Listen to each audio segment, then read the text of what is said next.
Hello friends, I am Pradeep Patel.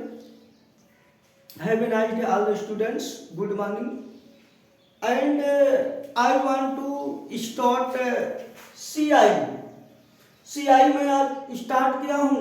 कुछ बच्चे हमसे कह रहे थे CI पढ़ाने के लिए चक्रवृद्धि ब्याज, तो मैंने कहा था पढ़ाने के लिए आज मैंने शुरू कर दिया हूँ। तो CI देखो बेटा क्या है, चक्रवृद्धि ब्याज क्या है, सबसे पहले इसके बारे में डिस्कस करना है। सीआई क्या होता है बेटा, देखो जैसे आपने पढ़ा होगा SI, SI mean simple interest. Simple interest बेटा क्या होता है कि प्रत्येक किस्त, प्रत्येक वर्ष का जो है ब्याज इसमें समान होता है। लेकिन सीआई में क्या होता है बेटा, क्या होता है इसमें प्रत्येक किस्त का मान जो है समान नहीं होता। प्रत्येक किस्त में जो ब्याज मिलता है उसका मान एक समान नहीं होता है। ठीक, इसमें हर वर्ष में ब्याज में क्या होती है, वृद्धि होती चली जाती है, इसलिए इसको हम चक्रवृद्धि कहते हैं। यानी हर चक्र में वृद्धि होता है। जैसे पहले वर्ष का जो ब्याज होगा, फिर दूसरे वर्ष का जो ब्याज होगा, तो दूसरे वर्ष का जो ब्याज होगा पहले वर्ष वाले ब्याज से ज्यादा होगा, तीसरे वर्ष का ब्याज दूसरे वर्ष वाले से ज्यादा होगा। इस तरीके से हर चक्र में ब्याज में वृद्धि होती है, यानी हर वर्ष का ब्याज एक समान नहीं होता है। ठीक, लेकिन साधारण ब्याज में क्या होता है, साधारण ब्याज में बेटा क्या होता है, हर वर्ष का ब्याज क्या होता है, समान होता है। ठीक, ये अंतर होता है बेटा। इसमें क्या होता है बेटा, जैसे जो पहले वर्ष का बेटा मिश्र धन होता है, चक्रवृद्धि ब्याज में पहले वर्ष का मिश्र धन, मिश्र धन का मतलब क्या होता है, मिला हुआ धन। ठीक, अमाउंट यानी कि मूलधन में ब्याज को ऐड करना, जब मूलधन में ब्याज को हम जोड़ते हैं तो इसी धन को मिश्र धन के नाम से जाना जाता है। ठीक, तो यहां से देखो बेटा, अगर हमारे पास जैसे मान लीजिए 1000 रुपया है, 1000 रुपया 10% वार्षिक चक्रवृद्धि ब्याज की दर से अगर हम देखें 2 वर्ष का मिश्र धन क्या हो जाएगा, ये 2 वर्ष के अंत में कुल कितना पैसा मिलेगा। अगर मान लो 1000 रुपए आप किसी बैंक में जमा करते हैं, बैंक आपको 10% वार्षिक चक्रवृद्धि ब्याज देती है, तो 2 वर्ष के अंत में आपको कुल कितना रकम मिलेगा, कुल कितना पैसा मिलेगा। तो 1000 का बेटा अगर मैं 10% देखूंगा तो कितना होगा, 1000 का 10% बेटा 100 रुपया होता है। 1000 गुणे 10/100 निकालेंगे 100 रुपया, यानी कि एक वर्ष में आपका प्रथम वर्ष में 100 रुपया ब्याज मिला।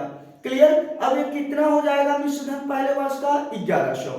ठीक, अब 1100 रुपए पर आपको ब्याज मिलेगा दूसरे वर्ष में। ठीक, यानी पहले वर्ष का बेटा जो मिश्र धन होता है वह नेक्स्ट मंथ के लिए, दूसरे मंथ के लिए क्या बन जाता है, मूलधन बन जाता है। अब 1100 का बेटा 10% कितना ब्याज आपको मिलेगा।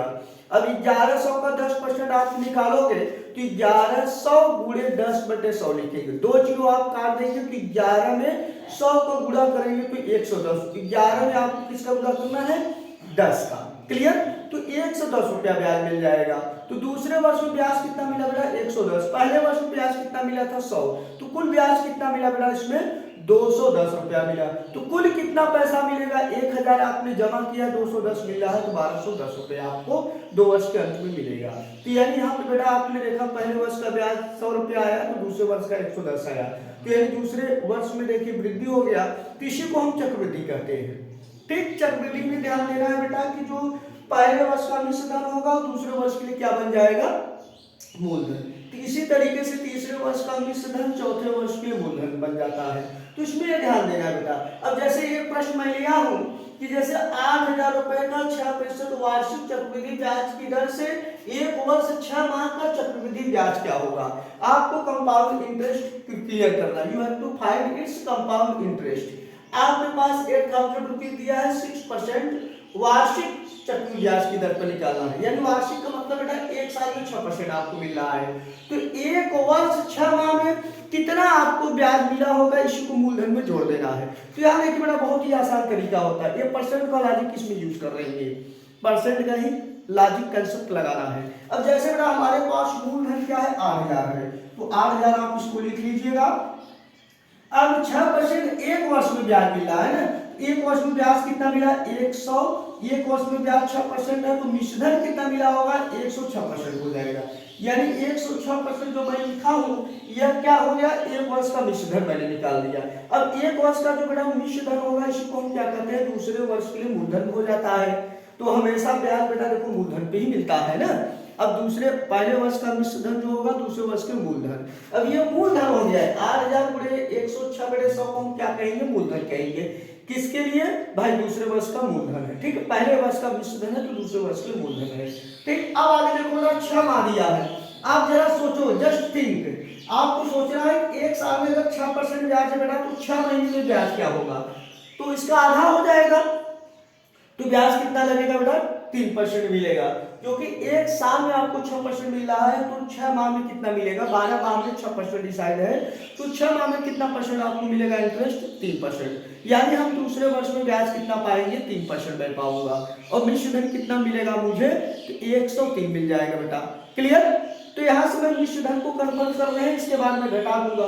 तो सीआई निकालना है, यहाँ सीआई आप लिखना चाहते हो तो यहाँ पे कर लीजिए, ये मिश्र धन में से मूलधन में घटाऊंगा, इसका क्या हो जाएगा, सेकंड ईयर में 3%, 6 बार, यानी कि इसी ब्याज का आधा करना होगा, ठीक। तो 3% मिलेगा तो मिश्र धन 103 हो जाएगा, कि बेटा आ गया, क्लियर। यह हो गया मिश्र धन आ गया, ठीक, दूसरे वर्ष का मिश्र धन हो गया। अब इसमें से अगर हम 8000 माइनस करेंगे तब हमारे पास हो जाएगा चक्रवृद्धि ब्याज, यानी मिश्र धन में से मूलधन घटाना ही क्या होता है, ब्याज होता है। तो सीआई आ गया। अब इसी को सॉल्व करना है, यहाँ से देखो बेटा हम क्या कर सकते हैं, यहाँ से आप 3 जीरो कैंसिल कर सकते हो, 2 जीरो यहाँ से ले लो, एक इसमें से लेकर इसको कैंसिल कर दो, ठीक। अब हमारे पास 10 आया और बाकी सभी संख्या गुणा करना है, तो गुणा भी आसानी से आप कर सकते हैं मेरे दोस्त। देखो ध्यान से देखिए, गुणा करने का भी तरीका है।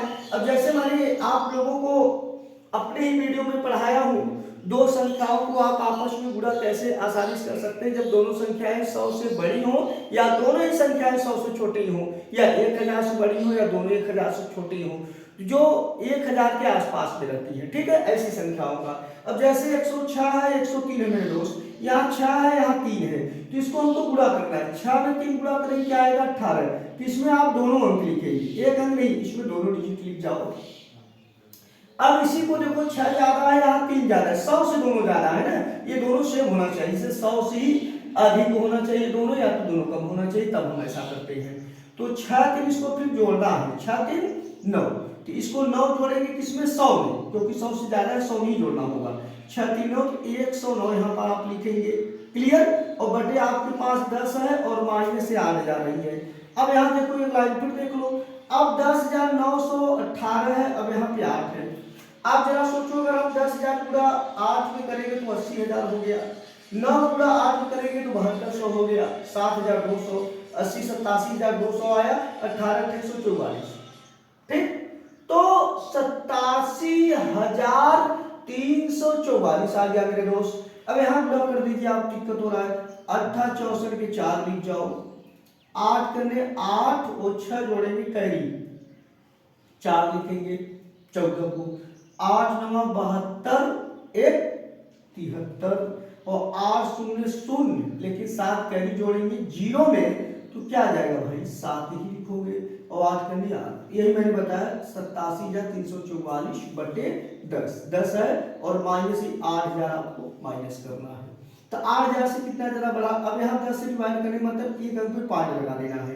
क्या करना है, एक डिजिट पर ही पॉइंट लगाना है बेटा, राइट से एक स्थान पॉइंट लेंगे, जब 10 से आप डिवाइड 100 से करेंगे 2 अंक के बाद पॉइंट लगा देना, 1000 से करेंगे 3 अंक के बाद पॉइंट लगा देना। यानी अगर 10 के घात में किसी भी संख्या से भाग देना है, 10 के घात के रूप में कोई संख्या उससे भाग किसी संख्या में देना है, तो सिर्फ आपको पॉइंट ही बढ़ाना होता है, ठीक। जैसे 10,000 से अगर आप डिवाइड कर रहे हो तो 4 अंक के बाद पॉइंट लगा देंगे, क्लियर। तो इसको आप इससे डिवाइड मत करो, अगर आप डिवाइड कर रहे हो तो उससे करेंगे तो थोड़ा सा क्या है, टाइम टेकन हो जाएगा, तो और अधिक टाइम लगेगा। तो ऐसे आप तुरंत कर सकते हैं, देखो 4 आएगा, ये 4 आ गया, माइनस इसमें से 8,000 आपको माइनस करना है। ये क्या बता रहा है, ये आपका मिश्र धन है, 2 वर्ष का मिश्र धन इतना मिला है, यानी 8,734 रुपया 40 पैसा आपको मिल रहा है 2 वर्ष के अंत में। लेकिन हमको ब्याज कितना मिला है ये क्लियर करना था, तो ब्याज कितना है बेटा, देखो ब्याज कितना ज्यादा मिला है यही बताओ, 8,000 से कितना ज्यादा मिला है बेटा, 734.4, तो 734 रुपया मिला है बेटा 40 पैसा है, इसको भी लिख लीजिए, ठीक। यह हमारा क्या है, इंटरेस्ट है, यह क्या है, चक्रवृद्धि ब्याज है। तो मैंने देखो कितना आसानी के साथ मैंने कवर कर लिया। तो इसमें देखो बेटा सफलता के लिए कोई शॉर्टकट रास्ता नहीं होता, यानी कि देखो बेटा ट्रिक का इस्तेमाल वही लोग अच्छे से कर पाते हैं जिनका कंसेप्ट बेहतर हो। अगर आपके पास कंसेप्ट बेहतर नहीं है तो ट्रिक का फायदा नहीं आप ले पाएंगे, क्योंकि ट्रिक कहीं ना कहीं बेटा क्या है, कंक्लूजन के एक लास्ट पॉइंट होता है। ट्रिक ऐसे ही लोग ट्रिक से सॉल्व कर पाते हैं जिनके पास कंसेप्ट जो है मजबूत होता है। तो ये चीज दिमाग में रखना, आपका अगर कंसेप्ट नहीं बना है तो आप निश्चित रूप से ट्रिक का फायदा नहीं ले पाएंगे, ट्रिक से प्रश्नों को सॉल्व नहीं कर पाओगे। ट्रिक क्या होता है बेटा, उनके लिए ज्यादा यूजफुल होता है जो ऑलरेडी एक बार पढ़ चुके हैं, जिनका कंसेप्ट जो है अच्छे से बन चुका है। ऐसे लोग ही ट्रिक का सही ढंग से इस्तेमाल कर पाते हैं। तो यहाँ से बेटा हमको कहीं ना कहीं कंसेप्ट पर ध्यान देना है। यहाँ पर देखिए बेटा कितना ही आसान प्रश्न था। 8,000 रुपए का 6% वार्षिक चक्रवृद्धि ब्याज की दर से 1 वर्ष 6 माह का निकालना था। अगर यहाँ बेटा अगर कहा होता 1 वर्ष 3 माह के लिए तो हम फिर क्या करते, 3 माह का देखते कितना आएगा। अगर 1 साल का ब्याज हमारा 6% निर्धारित है तो 3 महीने का ब्याज क्या होगा, तो इसको हम 3 महीने के अकॉर्डिंग सेट करते हैं। अब 3 महीने का मतलब बेटा अगर 3 महीने देखो 6 महीने पर आपका 3% पड़ रहा है तो 3 महीने का भी आधा हो जाएगा। तो 3% का आधा कितना होता है 1.5%, यानी 101.5% आप लिखते यहाँ पर, तब इसको जाकर हम सॉल्व कर पाते।